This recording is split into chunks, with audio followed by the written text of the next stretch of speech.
Hello दोस्तों, कैसे हैं आप सभी लोग।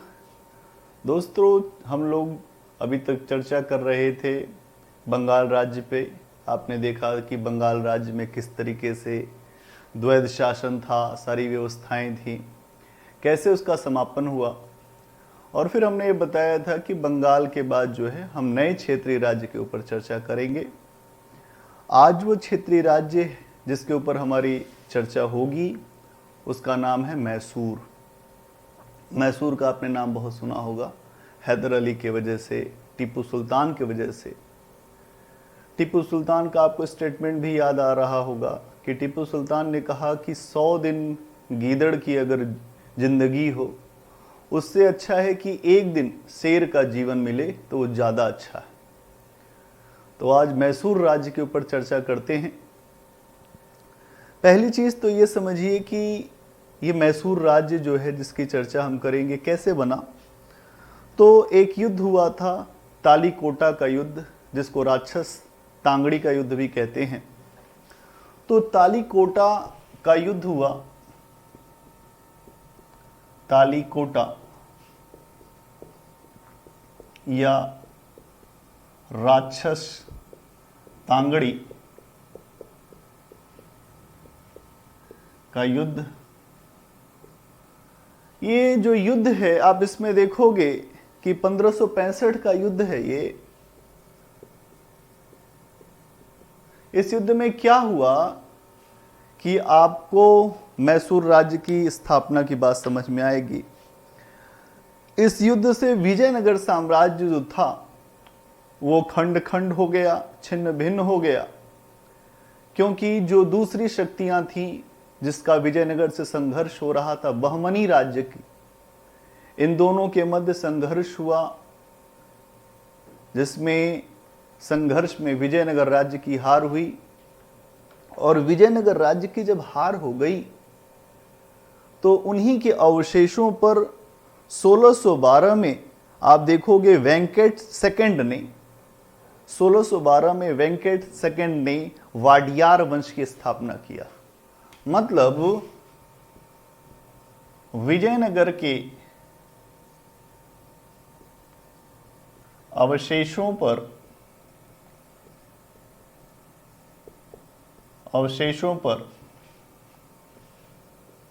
वेंकट सेकंड ने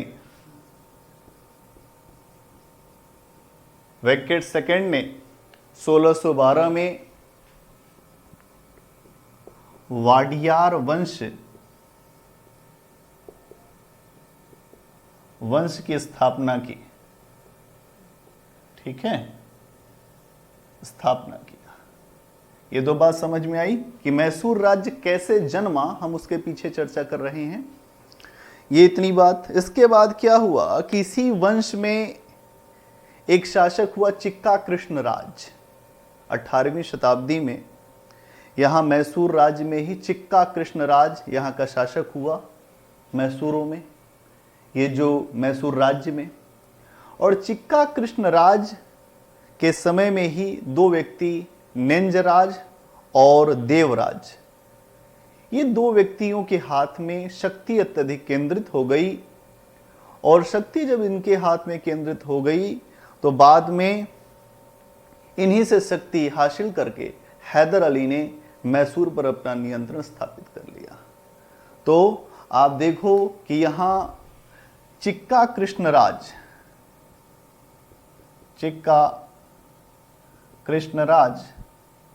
के समय में दो व्यक्ति, नंजराज और देवराज, ये दोनों मंत्री थे।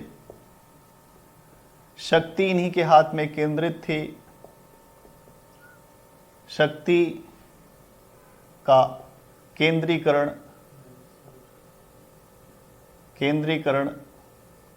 इनके हाथ में था।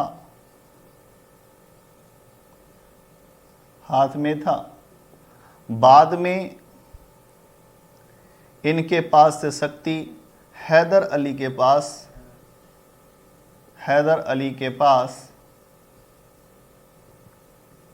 चली गई। और ये मैसूर का वास्तविक शासक हो गया। ठीक है, क्या समझ पाए कैसे हैदर अली आया? ये बात समझ गए होंगे आप कि हैदर अली इसलिए आया कि नंजराज और देवराज ये शक्ति जो चिक्का कृष्ण राज की थी इनके पास थी। बाद में हैदर अली ने इन दोनों को प्रतिस्थापित करके मैसूर राज्य पर अपनी मजबूत पकड़ बना लिया। अब बात करते हैं हैदर अली की। हैदर अली की चर्चा करते हैं। समय इनका 1761 से 1782। ध्यान से एकदम समझते चलें। हैदर अली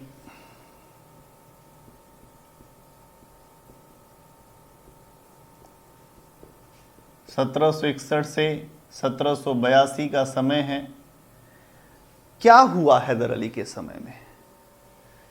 हैदर अली के समय में क्या हुआ कि अंग्रेजों के हाथ से एक प्रकार से ये लगने लगा कि शक्तियां हमारी कमजोर हैं। अभी भी भारत में कुछ ऐसे राज्य हैं जो बहुत मजबूत हैं, जिनको हराना बहुत कठिन है। ये अंग्रेज क्यों सोचने लगे? देखो, हैदर अली का जो अगर आप उसका जीवन देखोगे तो बहुत ही छोटे स्तर से वो बहुत बड़े लेवल पर पहुंचा था। आप जानते हैं कि हुआ क्या कि जो मैसूर का मंत्री था नेंजराज जब प्रधानमंत्री था तो 1755 में उसने हैदर अली को डिंडीगुल का फौजदार बनाया था। और फौजदार बनने के बाद हैदर अली ने दो काम किया। क्योंकि एक तो ये कि पहली चीज कि उसके पास शिक्षा नहीं थी, तो अपनी शिक्षा के लिए उसने जो है खांडे राव नाम के ब्राह्मण से पहले एजुकेशन लिया। दूसरी चीज, उसने फ्रांसीसियों की सहायता से 1755 में डिंडीगुल में आप देखोगे एक आधुनिक शस्त्रागार की स्थापना करवाई। तो दो चीजें हैं यहां समझने की आवश्यकता यह है कि अपनी निरक्षरता को दूर करना। हैदर अली जब आया तो अपनी निरक्षरता को दूर करने के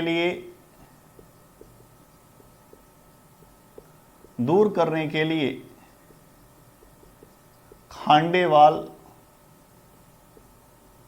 खांडेवाल नाम के ब्राह्मण से शिक्षा लेता है। ठीक है, देखिए शिक्षा नहीं है इस दुनिया में तो कुछ भी हासिल नहीं हो सकता। शिक्षा प्राथमिक सीढ़ी है। अकबर भी निरक्षर था, लेकिन अकबर ने भी अपने आप को शिक्षित करने के लिए बहुत सारे उपाय किए। तमाम विद्वानों को बुलाता था, उनके साथ चर्चा परिचर्चा करता था। वैसे ही हैदर अली ने पहली काम तो ये किया कि अपनी निरक्षरता को दूर किया जाए। दूसरा, इसे डिंडीगुल का फौजदार बनाया गया था। तो डिंडीगुल का जब ये फौजदार था तो इसने आधुनिक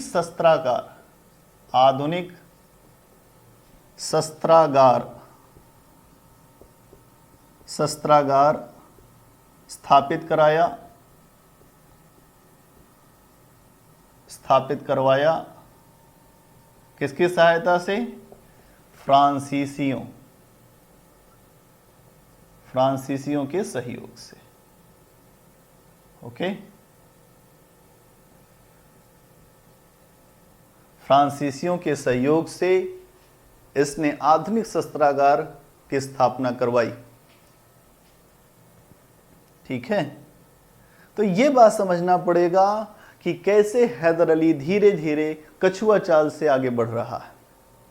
ठीक, कुछ समय के बाद इसने देखोगे कि मैसूर की जो राजधानी है, जहां चिक्का कृष्णराज के जो राजमहल था, इसने वहां पर भी अधिकार कर लिया और वाडियार वंश की राजधानी श्रीरंगपट्टनम को अपने नियंत्रण में ले लिया और स्वयं राजा का संरक्षक के रूप में शासन चलाने लगा। धीरे धीरे जब राजा का संरक्षक वो रहा तो एक समय ऐसा आया कि उसने राजा को भी गद्दी से हटाकर 1761 से वो एक इंडिपेंडेंट मैसूर राज्य के शासक के समान व्यवहार करने लगा, शासन कार्य चलाने लगा। ठीक है, अब देखो कि क्या चल रहा था। मैसूर राज्य का दो जगह से एक बड़ा संघर्ष चल रहा था। एक तो हैदराबाद से, जब ये शासक बना तो संघर्ष कहां से चल रहा था? हैदराबाद प्लस कर्नाटक। हैदराबाद और कर्नाटक दोनों जगह से संघर्ष चल रहा था। इसके अलावा आपको पता है कि पानीपत की तीसरी लड़ाई 1761 में हुई थी, जिसमें मराठे हार गए थे। मराठे चूंकि दक्षिण की एक बड़ी शक्ति थे, और जब वो पानीपत की तीसरी लड़ाई में हार गए तो आप देखोगे कि दक्षिण भारत में अंग्रेजों और फ्रांसीसियों की एक शत्रुता थी, बड़ी दुश्मनी थी, और दोनों ही आपस में एक दूसरे पर हमले कर रहे थे। इस समय एक गैप बना हुआ था, एक खालीपन था दक्षिण में किसी भी शक्ति के विस्तार के लिए। हैदर अली ने इसका फायदा उठाया और अपनी शक्ति का विस्तार शुरू किया। धीरे धीरे उसने दक्षिण के अनेक हिस्सों पर अधिकार कर लिया, जैसे बेदनूर में, सुंडा में, कनारा में, बहुत सारे स्थानों पर अधिकार कर लिया। ठीक है, और ये जब अधिकार कर लिया और कुछ आसपास के जो जमींदार थे उनको भी कहा कि आप मेरी अधीनता स्वीकार कर लो, तो समझो कि उस गैप को हैदर अली ने भर दिया जो मराठों की हार से दक्षिण में उत्पन्न हुआ था। इसके अलावा अपनी योग्यता और साहस के बल पर हैदर अली द्वारा एक साधारण स्थिति से एक असाधारण स्थिति को प्राप्त करने का प्रयास भी हुआ। और यहाँ पर जब ये सब चीज़ें होने लगी, हैदर अली का इतना विस्तार होने लगा, हैदर अली दक्षिण भारत में जाना जाने लगा, तो आप जानते हैं होता क्या है कि जब कोई नया व्यक्ति जब सबको सुपरसीड कर देता है तो पुराने लोगों की जो स्थिति है, जो उनका सिंहासन है, वो हिलने लगता है। आज भी आप देखोगे कि जो तमाम स्थानों पर आपको ऐसी चीज़ें वो दिखाई देंगी। जब भी कोई नया व्यक्ति आगे बढ़ता है तो जो पहले से स्थापित लोग हैं उसका विरोध करते हैं, यहाँ तक कि उसको समाप्त करने का भी प्रयास करने लगते हैं। वर्तमान में ऐसा कोई उदाहरण है आपको दिखेगा? अभी सुशांत ने आत्महत्या किया, एक्टर है वो, आपने देखा होगा। क्या था उसके पीछे? तमाम जो रिपोर्ट्स हैं या तमाम जो लोग कह रहे हैं उसमें यही कह रहे हैं कि नेपोटिज्म है, कि जो पहले से स्थापित लोग हैं वो ये नहीं चाहते हैं कि कोई दूसरा व्यक्ति वहां पे पहुंचे, और इसलिए दूसरे को बीच में ही रोकने का प्रयास शुरू होता है। उसी तरह से हैदर अली से जो बड़ी शक्तियां थी, जैसे हैदराबाद, कर्नाटक, अंग्रेज, ये सारे लोग जो हैं आप देखोगे कि ये सभी हैदर अली से जलन करने लगे। आगे चलकर इनको ये लगा कि हैदर अली के ऊपर अगर जल्दी नकेल नहीं कसी गई तो हैदर अली सबके ऊपर भारी पड़ जाएगा। ठीक है, इस क्रम में 1764 में पेशवा माधवराव ने हैदर अली से एक युद्ध किया। ठीक है, और जब उसने युद्ध किया तो उसने मैसूर राज्य को पराजित भी कर दिया, चूंकि मराठे अभी भी शक्तिशाली थे। इसके बाद 1765 में मराठों और मैसूर राज्य को आपस में संधि करनी पड़ी, और जिस संधि के तहत ये कहा गया कि 28 लाख रुपए हम आपको हर वर्ष देंगे। ये मैसूर राज्य ने कहा कि हम आपको हर वर्ष 28 लाख रुपए देंगे, आप हमारे यहाँ हमला मत करिए। ठीक है, तो फिर क्या हुआ? 1765 में एक काम और हुआ कि निजाम ने फिर अंग्रेजों से सहायता लेकर आप देखोगे कि हमला कर दिया हैदर अली पर। चूंकि मराठों ने हमला किया था 1764 में, आप देखेंगे 1764 में मराठों ने हमला किया। यहां पे समझ लो 1764 में पेशवा माधवराव था, पेशवा माधवराव था, जिसने हमला किया हैदर अली पर, और इसमें उसकी पराजय हुई, हैदर अली की पराजय हुई। और आप देखोगे कि हैदर अली की जब पराजय हुई तो 28 लाख रुपए वार्षिक, 28 लाख रुपए वार्षिक देना मैसूर राज्य ने स्वीकार किया। ठीक है, मराठों को यहां पे स्वीकार किया। फिर क्या हुआ, थोड़े ही समय के बाद निजाम जो हैदराबाद का था प्लस अंग्रेज, निजाम और अंग्रेजों ने 1765 में आप देखोगे हैदर अली के ऊपर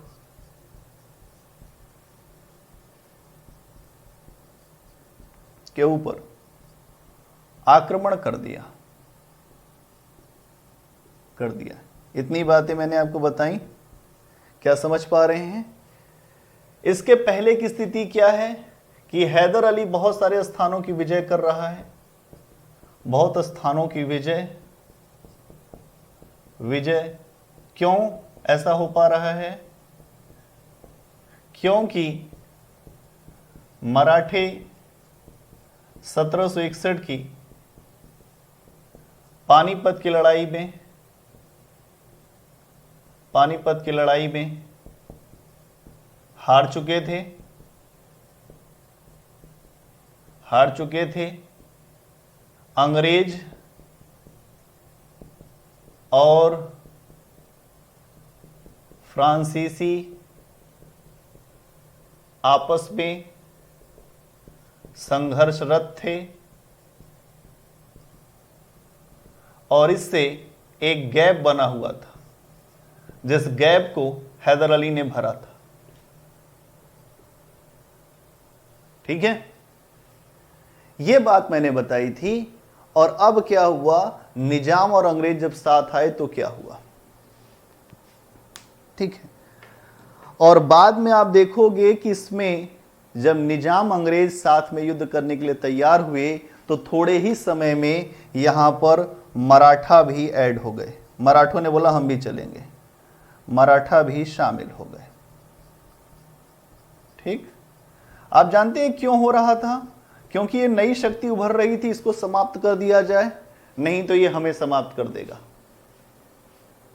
ठीक है, तो आप देखोगे कि इस तरीके से हैदर अली के पीछे सभी शक्तियां पड़ गईं। फिर क्या हुआ, हैदर अली ने यहां पर एक बेहतरीन कूटनीति का प्रदर्शन किया, एक डिप्लोमेसी का प्रदर्शन किया। उसने निजाम और मराठा दोनों को अपने पक्ष में मिला लिया। ध्यान देना, निजाम प्लस मराठा दोनों को 1766 में कूटनीति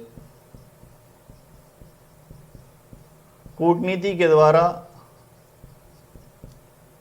अपने साथ मिला लिया। ठीक है, ये काम हो गया।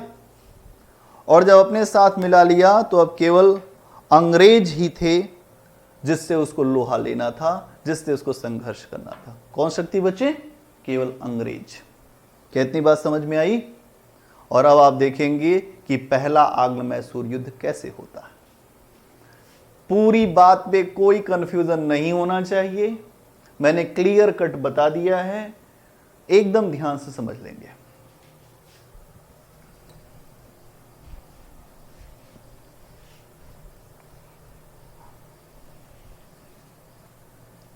एक साधारण व्यक्ति के असाधारण बनने की कहानी है हैदर अली की।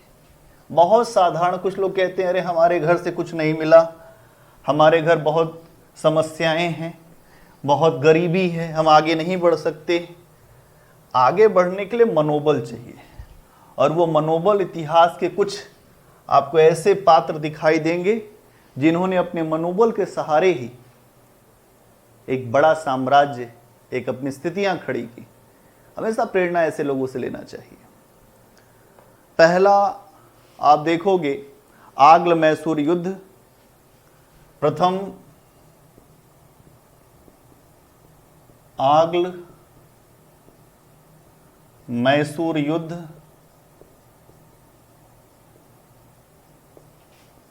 1767 से 1769 के मध्य, 1767 से 1769 के मध्य आपको दिखाई देगा।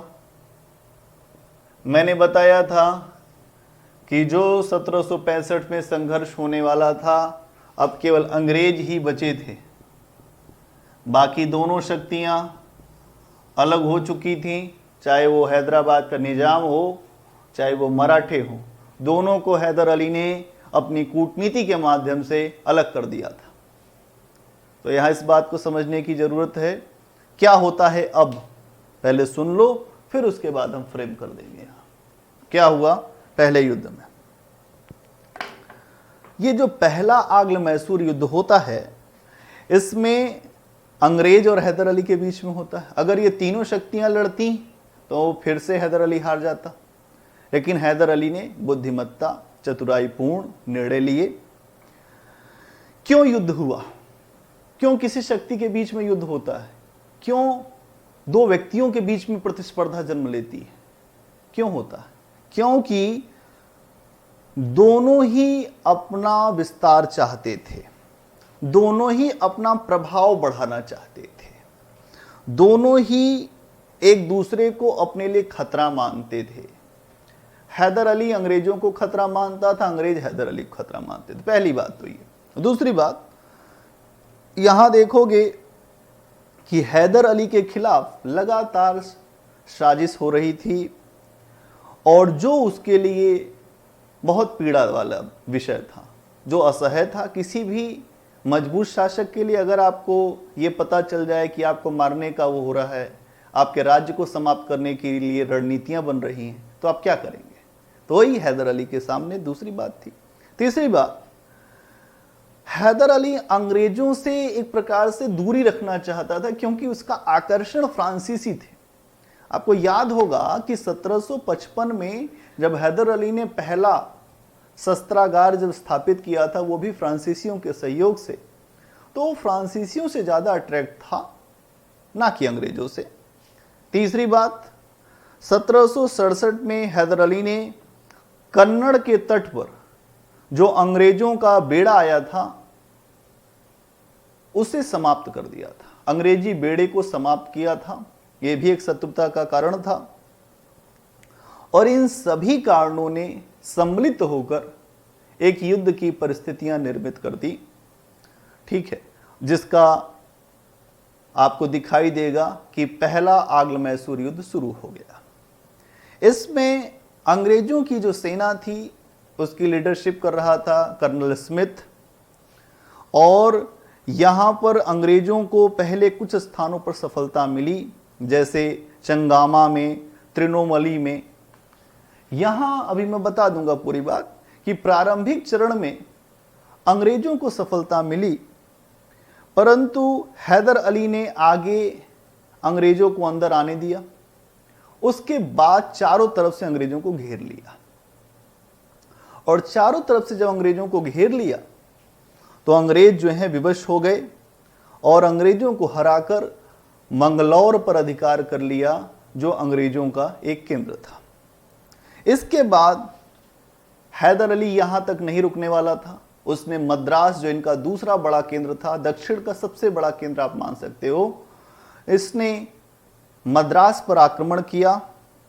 और मद्रास में जब आक्रमण किया तो अंग्रेजों को बहुत नुकसान हुआ, और 4 अप्रैल 1769 को 4 अप्रैल 1769 को हैदर अली के साथ मद्रास की संधि अंग्रेजों को विवशता में करनी पड़ी। तो इस बात को समझने की जरूरत है कि 4 अप्रैल 1769 को यहां आप देखोगे कि अंग्रेजों को मद्रास की संधि करनी पड़ी। क्यों? क्योंकि मंगलौर की हार हो चुकी थी। हैदर अली बहुत तेजी से अंग्रेजों के ऊपर हावी हो चुका था। अब समझने की जरूरत है कि मद्रास की संधि क्या है। अभी पहली बात आपने देखा था कि क्या हुआ प्रारंभिक चरण में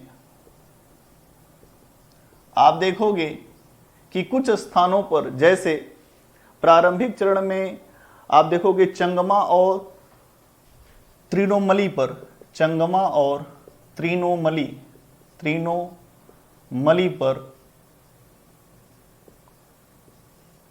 अंग्रेजों को सफलता मिली, किंतु आप यहां देखोगे धीरे धीरे अधिकारी कौन था अंग्रेजों का? स्मिथ था। लेकिन धीरे धीरे हैदर अली ने चारों तरफ से अंग्रेजों को घेर लिया, चारों ओर से घेर लिया, और घेरने के बाद मंगलौर पर अधिकार कर लिया।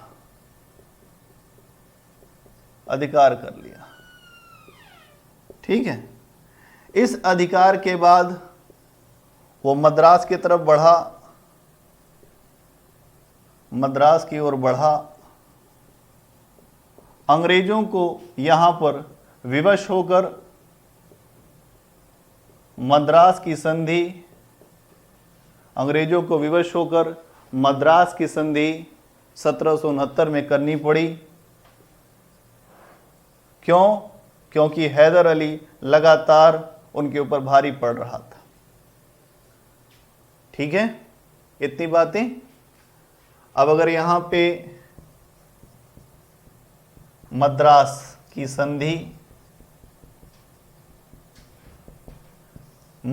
संधि को देखो, ये बात तो समझ गए होंगे कि क्यों आक्रमण हुआ। ये मैंने आपको पीछे बता दिया था।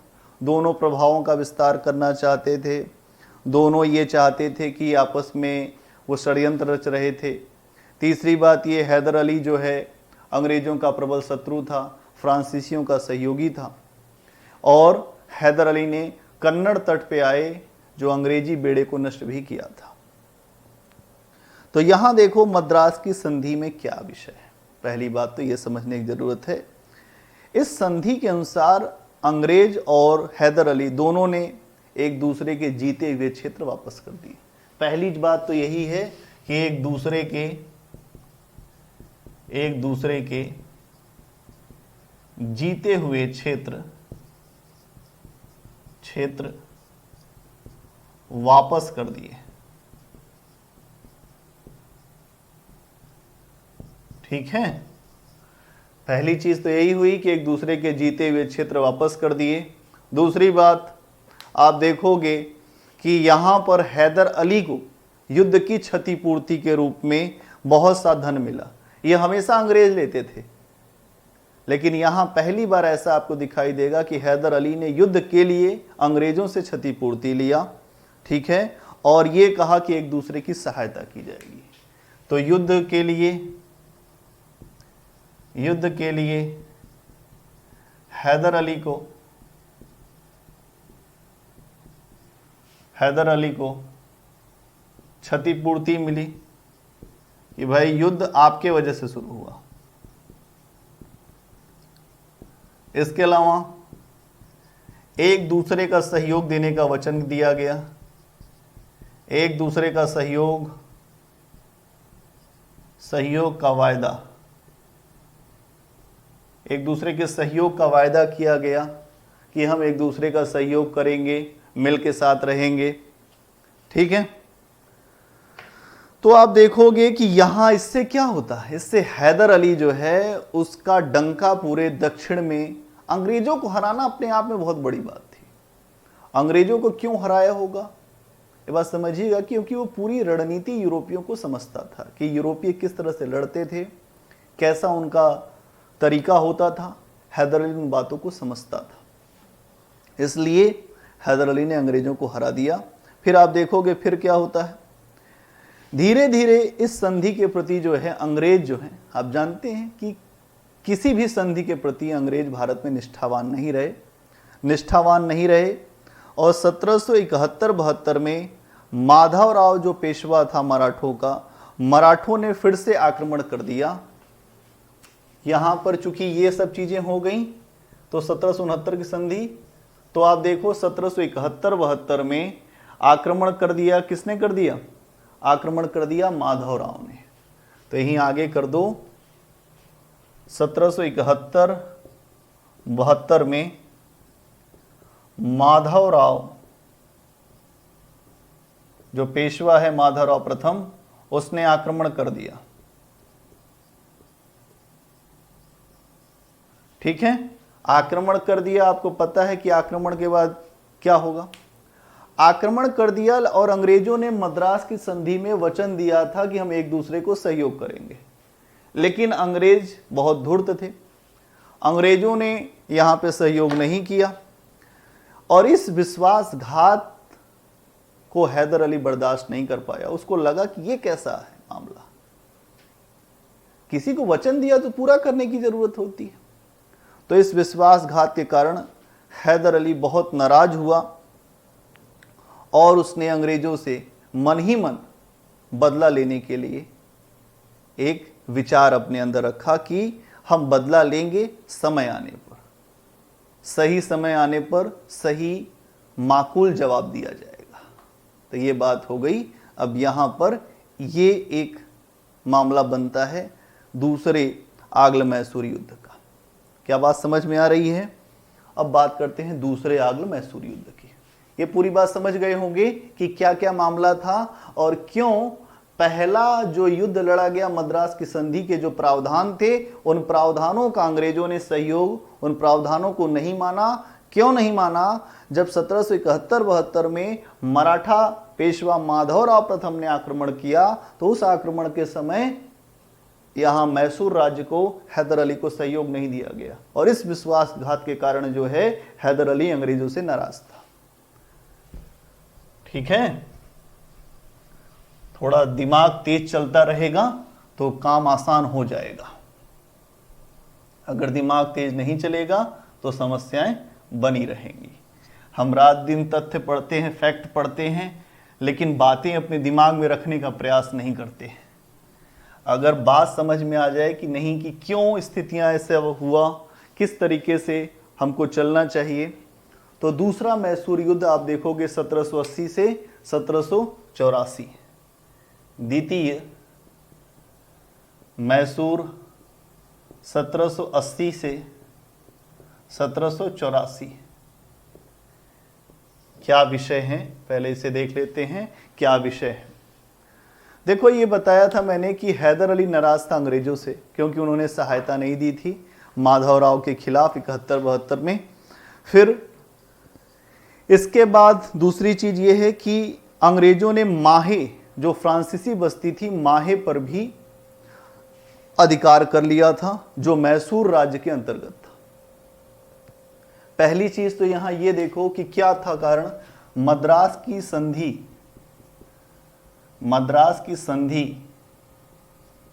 का उल्लंघन हो रहा था।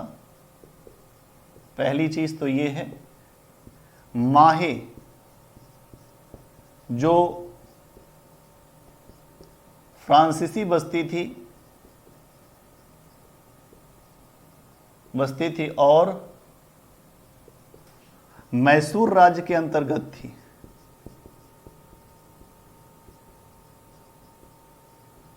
मैसूर राज्य के अंतर्गत थी, उस पर अंग्रेजों ने अधिकार कर लिया। अंग्रेजों ने अधिकार, ठीक है, उस पर जब अंग्रेजों ने अधिकार कर लिया तो आप देखोगे क्या हुआ। हैदर अली ने अंग्रेजों से कहा कि माहे खाली करो, तुम्हारा तो है ही नहीं, तुम क्यों यहां बैठे हुए हो, माहे खाली करो। लेकिन अंग्रेजों ने माहे खाली करने से मना कर दिया, कहा माहे नहीं खाली होगा, ठीक। और इसके अलावा हैदर अली द्वारा 1779 में एक त्रिगुट बनाया गया था, 3 संघ बनाया गया था, जिसमें हैदराबाद का निजाम, ठीक है, मराठे, ये सारे लोग आ रहे थे। मतलब हैदराबाद का निजाम भी हो गया, मराठे भी हो गए और हैदर अली। तो यहां पर एक त्रिगुट 1779 में एक त्रिगुट बनाया गया था, जिसमें निजाम नाराज था अंग्रेजों से, मराठे नाराज थे, क्योंकि जो मराठे क्षेत्र में बार बार आप देखोगे यह हस्तक्षेप कर दिया जा रहा था। इसके अलावा हैदर अली खुद था।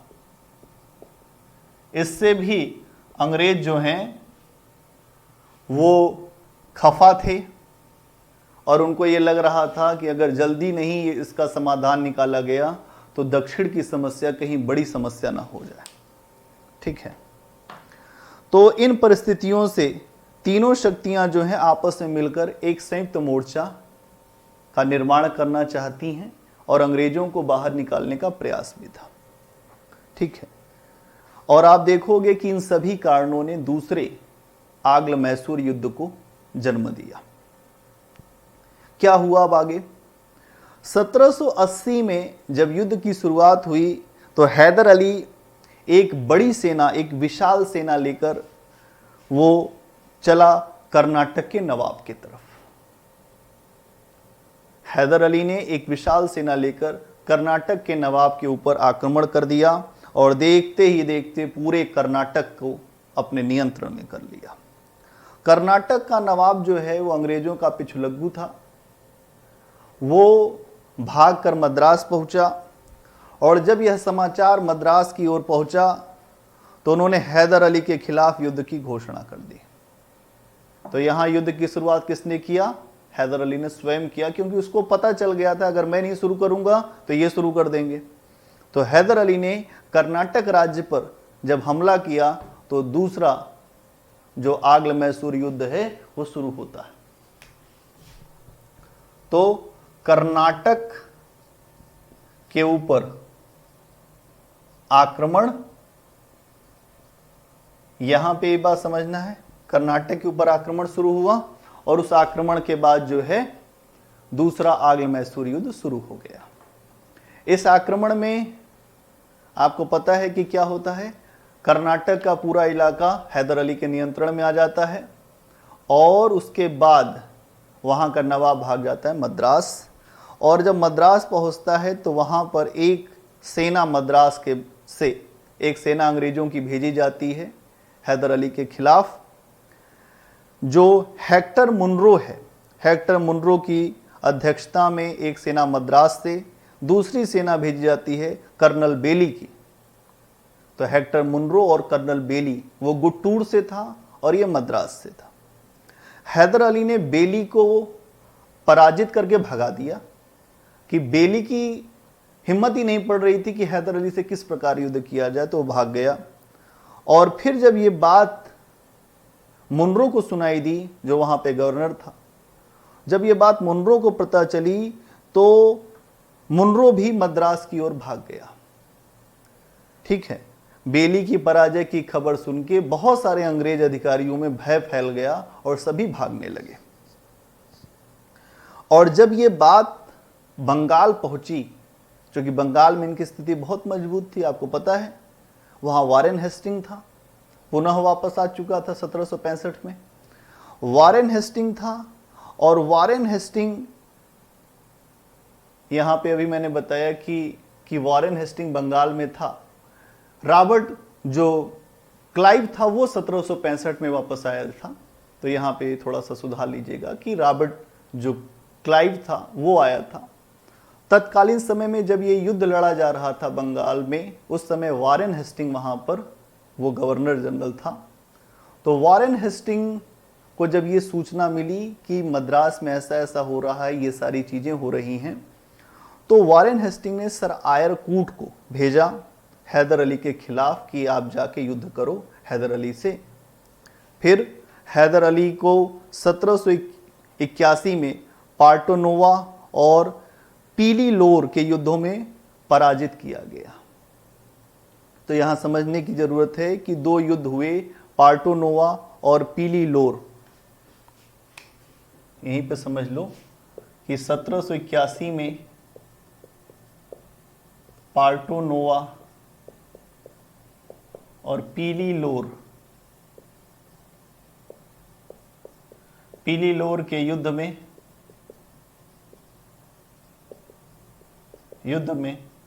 पराजित किया गया।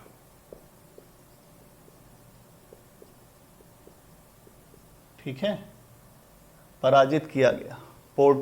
पार्टोनोवा और पीलीलोर के युद्ध में पराजित किया गया। पोर्टोनोवा, इसको यहां कर दो, पोर्टोनोवा और पीलीलोर के युद्ध में पराजित किया गया। इसके पहले आपने देखा था कि हेक्टर मुनरो और जो कर्नल बेली था, इन दोनों को स्टार्टिंग में, प्रारंभिक चरण में हैदर अली ने युद्ध में एक प्रकार से परास्त कर दिया था और उनको भगा दिया था। ठीक, यहां पे योग्यता वारेन हेस्टिंग की थी कि उसने कलकत्ता से सेनाएं भेजी और उन सेनाओं का जो अध्यक्ष बना के भेजा गया सर आयर कूट को। ये जो युद्ध जहां पर हैदर अली पराजित हुआ, यहां पर कौन सेनापति था? आयर कूट। सर आयर कूट जो है, इसको भेजा गया और इसने दो युद्धों में हैदर अली को पराजित किया। ठीक, अब क्या होता है, अब आप यहां समझिए। दोनों यहां पर देखोगे कि युद्ध में तो हैदर अली पराजित हो गया और हैदर अली के विरुद्ध आयरकूट को ये जो सफलता मिली थी, उसमें एक ये भी कारण था कि वारेन हेस्टिंग ने मराठों को अपने पक्ष में किया था। कैसे? 1782 में सालबाई की संधि करके मराठों को अपने पक्ष में कर लिया था। यहां समझते जाइएगा कि यहां पे मामला क्या हुआ। वारेन हेस्टिंग्स था, तो इसने मराठों को अपने साथ लाने के लिए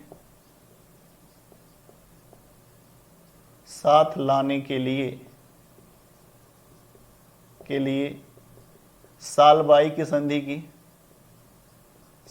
की संधि 1782। ठीक है, इसके अलावा आप देखोगे क्योंकि ये जो इसके पहले एक त्रिगुट बन चुका था, मैंने बताया था, एक त्रिगुट बना था जिसमें निजाम, मराठे, हैदर अली था। उसको तोड़ने के लिए वारेन हेस्टिंग ने एक चाल चली कि मराठों को साथ लाया जाए सालबाई की संधि के तहत। और दूसरी चीज आप देखोगे कि जो निजाम है उसको गुंटूर का प्रदेश दे दिया गया कि आप उससे संतुष्ट हो जाओ। इसके अलावा निजाम को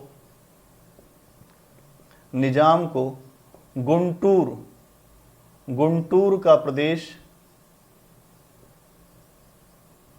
दे दिया गया जिससे वो संतुष्ट रहे। तो ये दोनों अलग कर लिए गए, ये दोनों को अलग कर दिया गया। और जब ये अलग कर दिए गए तो हैदर अली अकेले हो जाएगा कि नहीं हो जाएगा? तो इस बात को समझना पड़ेगा। इसलिए इन लोगों ने, इन दोनों शक्तियों ने हैदर अली को सहायता देना बंद कर दिया। अभी युद्ध चल ही रहा था कि 6 दिसंबर 1782 में हैदर अली युद्ध में इतना ज्यादा घायल हो गया था। 6 दिसंबर 1782 को उसकी मृत्यु हो गई। ठीक है, हैदर अली की मृत्यु हो गई 6 दिसंबर 1782 को हैदर अली की मृत्यु हो गई। उसकी मृत्यु के बाद आप देखोगे कि उसका पुत्र टीपू वो मैसूर की गद्दी पर बैठा और उसने युद्ध को बंद नहीं किया। 1783 में आप देखोगे कि उसने बेदनौर पर अधिकार कर लिया जो अंग्रेजों के नियंत्रण में था। बेदनौर पर 1783 में जब हैदर अली, अब यहीं देखो मृत्यु के बाद 1783 में हैदर अली यहाँ पे आ गया है, शासक हो। हैदर अली के बाद टीपू सुल्तान, टीपू सुल्तान शासक हो गया है और उसने बैदनौर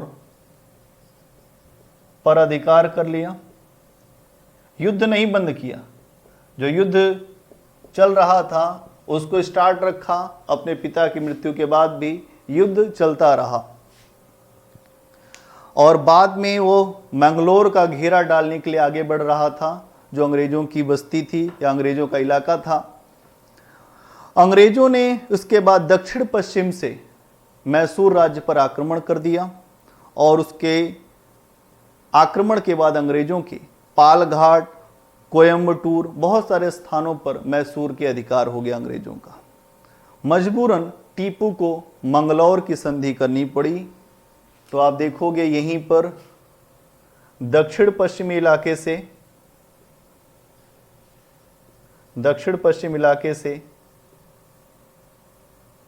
इलाके से मैसूर पर हमला हुआ और उसके बाद यहां पर टीपू की हार होने लगी, टीपू की हार। और फिर उसके बाद मंगलौर की संधि, जो मंगलौर की संधि है, मंगलौर की संधि करनी पड़ी। तो दूसरे युद्ध में मंगलौर की संधि करनी पड़ी 1784। अगली क्लास में चर्चा करेंगे कि मंगलौर की संधि क्या थी। टीपू सुल्तान पे पूरी आपको चर्चा लेनी है। आज हैदर अली के बारे में इतनी बातें आपने समझा कि कैसे पहले और दूसरे युद्ध में हैदर अली को, पहले युद्ध में हैदर अली ने किस तरह से अंग्रेजों को वो शिकस्त दिया, मद्रास की संधि कैसे हुई और किस प्रकार मद्रास की संधि का वायलेंस किया गया अंग्रेजों द्वारा, फिर कैसे दूसरा युद्ध शुरू हुआ और दूसरे युद्ध में ये तीनों शक्तियां एक साथ थीं, फिर कैसे उनको अलग किया गया। ये सारी बातें मैंने आपको बताई। कुछ चीज़ें थोड़ा सा आपको अपने दिमाग में बिठानी पड़ेगी जिससे आपको ये पूरी बात अच्छे से समझ में आ जाए। धन्यवाद। आप सभी लोग अपना ध्यान रखिए। अगली क्लास में मिलते हैं टीपू सुल्तान के उसमें।